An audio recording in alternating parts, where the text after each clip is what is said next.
Today's welding inspection, 3 butt straps.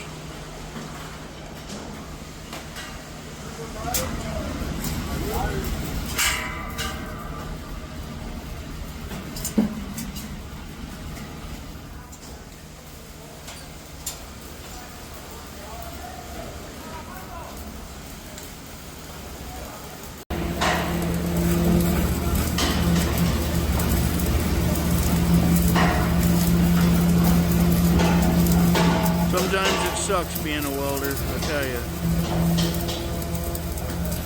I know that I-beam is not comfortable to be sitting on the flanges.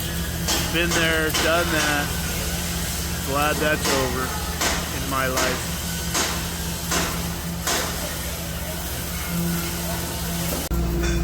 This is what it looks like from the bottom.